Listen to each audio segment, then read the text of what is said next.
আসসালামু আলাইকুম। সৌদি আরবের আজকের গুরুত্বপূর্ণ সংবাদে আপনাকে স্বাগত। থাকছে প্রবাসীদের সুখবর।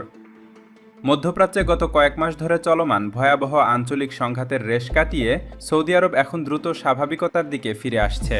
সাম্প্রতিক ইরান ইসরায়েল ও আঞ্চলিক উত্তেজনার জেরে সৌদি আরবের জ্বালানি অবকাঠামোতে যে বড় ধরনের ক্ষতি হয়েছিল তা এখন অনেকটাই নিয়ন্ত্রণে।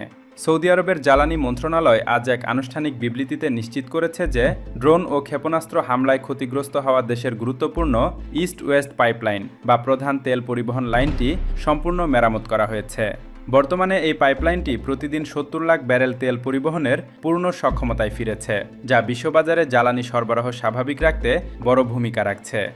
আঞ্চলিক নিরাপত্তার ক্ষেত্রে গত ৭ই এপ্রিল থেকে কার্যকর হওয়া ২ সপ্তাহের যুদ্ধবিরতি সৌদি আরবের জন্য বড় ধরনের স্বস্তি বয়ে এনেছে।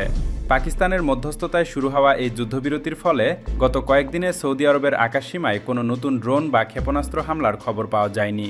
তবে দেশটি এখনও সর্বোচ্চ সতর্ক অবস্থায় রয়েছে এবং অ্যান্টি এয়ারক্রাফট মিসাইল সিস্টেম সহ অত্যাধুনিক আকাশ প্রতিরক্ষা ব্যবস্থাগুলো বিমানঘাঁটি ও অন্যান্য গুরুত্বপূর্ণ স্থানে মোতায়েন রাখা হয়েছে। অর্থনৈতিক ক্ষেত্রে যুদ্ধের ধাক্কা লাগলেও সৌদি আরব বেশ দৃঢ়তা দেখাচ্ছে। আন্তর্জাতিক মুদ্রা তহবিলের সাম্প্রতিক প্রতিবেদন অনুযায়ী ২০২৬ সালে সৌদি আরবের জিডিপি প্রবৃদ্ধি ৩.১% পৌঁছানোর সম্ভাবনা রয়েছে। যুদ্ধের আবহে সাময়িকভাবে স্থবির হয়ে পড়া পর্যটন ও মেগা প্রজেক্টগুলো আবারও গতি পেতে শুরু করেছে। অপরদিকে পবিত্র মক্কা ও মদিনায় উমরাহ পালনকারী এবং পর্যটকদের জন্য নিরাপত্তা ব্যবস্থা আগের চেয়ে দ্বিগুণ করা হয়েছে, ফলে বর্তমানে উমরাহ কার্যক্রম সম্পূর্ণ স্বাভাবিক ও নিরাপদ রয়েছে। এদিকে প্রবাসীদের জন্য এই সংকটময় সময়ে সৌদি সরকার শ্রম আইন ও ডিজিটাল চুক্তিনামায় কড়াকড়ি আরোপ করেছে। আগামী ৩০শে এপ্রিলের মধ্যে সকল কর্মীর চুক্তি ডিজিটাল প্ল্যাটফর্মে নিবন্ধনের লক্ষ্যমাত্রা ৮৫% উন্নীত করার নির্দেশ দেওয়া হয়েছে, যাতে যুদ্ধের অজুহাতে কোনো নিয়োগকর্তা চুক্তি আটকে রাখতে না পারেন। এছাড়া মুদাত প্ল্যাটফর্মের মাধ্যমে কর্মীদের বেতন সরাসরি তদারকি করা হচ্ছে।